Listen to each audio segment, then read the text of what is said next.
Hello বন্ধুরা, আমার চ্যানেলে আপনাদের সবাইকে স্বাগত। আশা করি আপনারা সবাই ভালোই আছেন।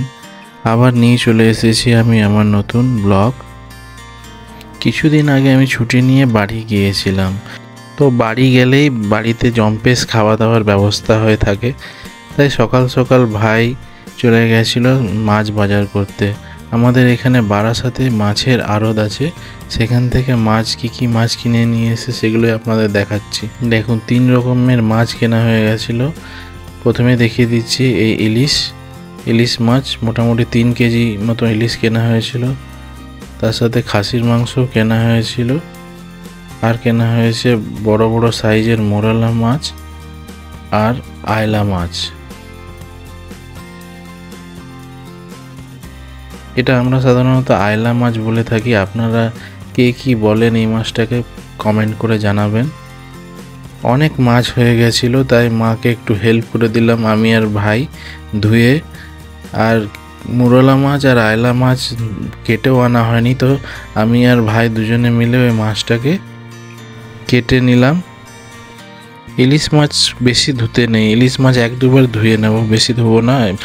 দিদা ছোটোবেলায় বলতো যে ইলিশ মাছ বেশি ধুলে ইলিশ মাছের টেস্ট নষ্ট হয়ে যায় আর ভালো টেস্ট পাওয়া যায় না, তাই ইলিশ মাছটা বেশি ধোবো না। এই যে ভাই দেখুন আয়লা মাছ কাটছে, এটাকে আয়লা মাছ বলে থাকি আমরা। আপনারা কে কী বলেন এই মাছটাকে কমেন্টে জানাবেন।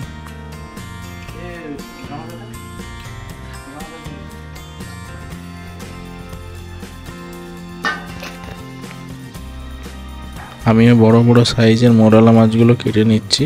বিশাল বড় বড় সাইজের মোরলা মাছ ছিল, 1 কিলো মোরলা মাছ এনেছে। এটা কাটতে আমার আর ভাইয়ের কাল ঘাম ছুটে যাবে মনে হচ্ছে।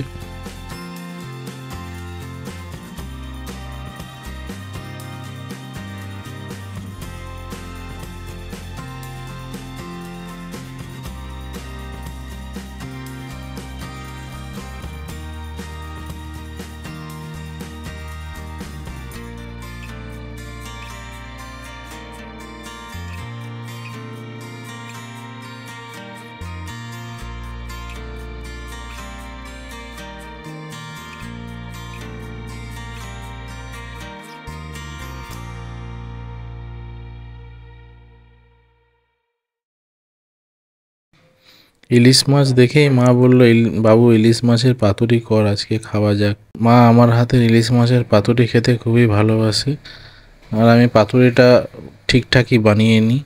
তাই মা বলল আমাকে যে তুই আজকে পাতুরিটা কর।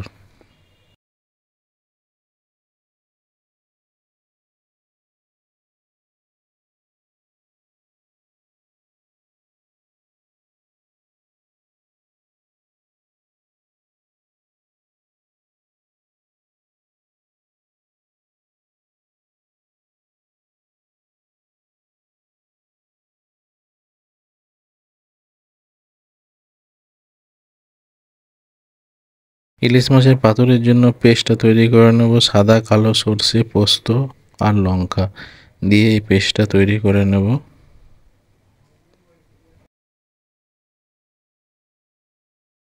এবার ধুয়ে রাখা ইলিশ মাছের মধ্যে নুন, 1 চামচ মতো নুন আর 1 চামচ মতো হলুদ গুঁড়ো দিয়ে ভালো করে মেখে নেব।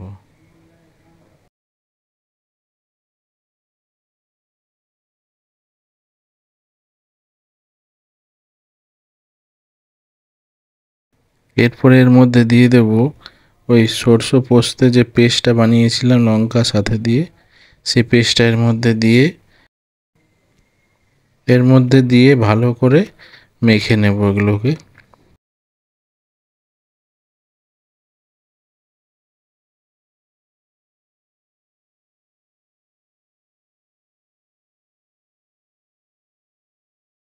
তারপর এর মধ্যে দিয়ে দেব প্যাকেটের টক দই, মোটামুটি 150 গ্রাম মতো টক দই দিয়ে দেবো এর মধ্যে।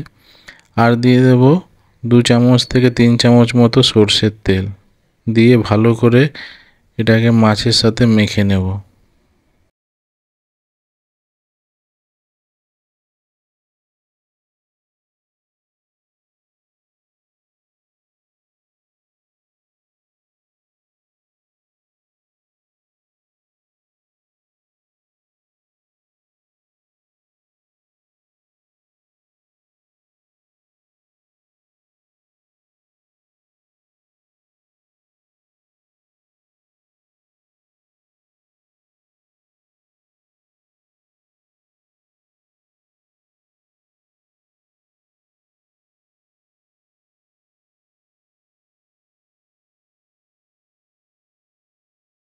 মাখা হয়ে গেছে ভালো করে।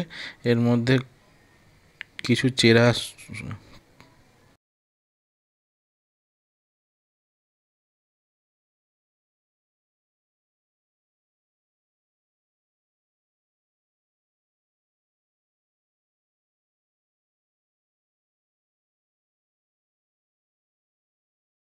এর মধ্যে কিছু চেরা কাঁচা লঙ্কা দিয়ে দেবো, আর এটাকে মেখে মোটামুটি আধা ঘন্টা মতো রেখে দেবো ঢেকে।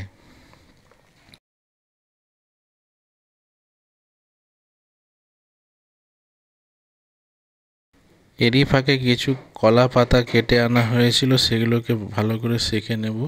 কলা পাতাকে না সেঁকে নিলে গ্যাসের ওভেনে সেগুলো ফেটে যায় বাঁধার সময়। এবারে ইলিশ মাছের পাতুরির প্যাকেটটা তৈরি করে নেব। গ্যাস ওভেনের মধ্যে যে কলা পাতাগুলো সেঁকেছিলাম সেগুলো পেতে দেবো নিচে, তার উপরে দিয়ে দেবো 2 পিস ইলিশ মাছ আর সর্ষে পোস্তর পেস্টটা উপর থেকে একটু লাগিয়ে দেবো, আর একটা কাঁচা লঙ্কা দিয়ে এটাকে ভালো করে সুতোর সাহায্যে বেঁধে নেব।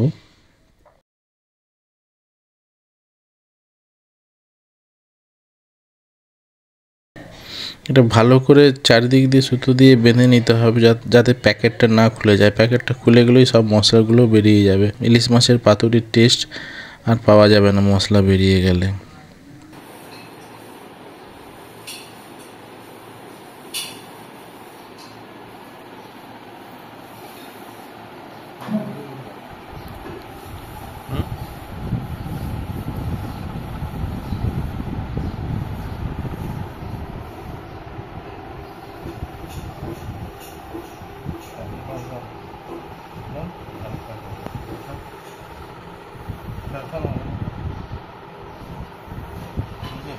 এইভাবেই করে সবগুলো প্যাকেট পাতুরির বেঁধে নেব।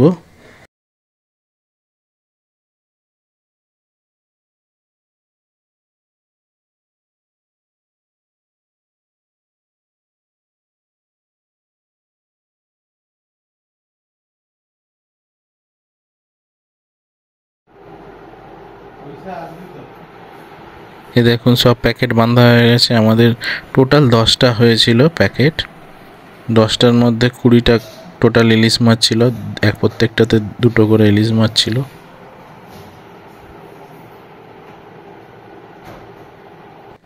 এরপর একটা ননস্টিক তাওয়ার মধ্যে অল্প একটু তেলকে ব্রাশ করে নেব। সরষের তেল ব্রাশ করে নিয়ে তার মধ্যে এইভাবে এক এক করে দিয়ে দেব প্যাকেটগুলো পাতুরির।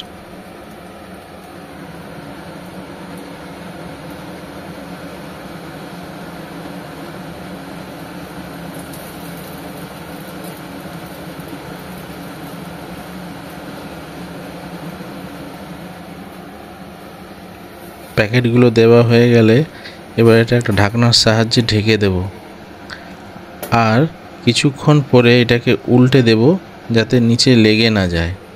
উল্টে দিয়ে উল্টো পিঠটাও এভাবে ঢেকে করে নেব। আর যদি শুকিয়ে যায় বা নিচে লেগে যায় তখন উপর থেকে একটু জল ছিটিয়ে দেব। আর হ্যাঁ, এই পাতুরিটা বানানোর সময় গ্যাসের আঁচটা রাখতে হবে খুব স্লো, না হলে পুরো কলা পাতাটা জ্বলে যাবে। কলা পাতায় পাতুরি আমাদের ইলিশ মাছের রেডি হয়ে গেছে। এবার এটাকে খেয়ে টেস্ট করা যাক। প্রথমে একটু শাক ভাজা দিয়ে খেয়ে নিচ্ছি। শাক ভাজার সাথে হয়েছিল আলু উচ্ছে ভাজা।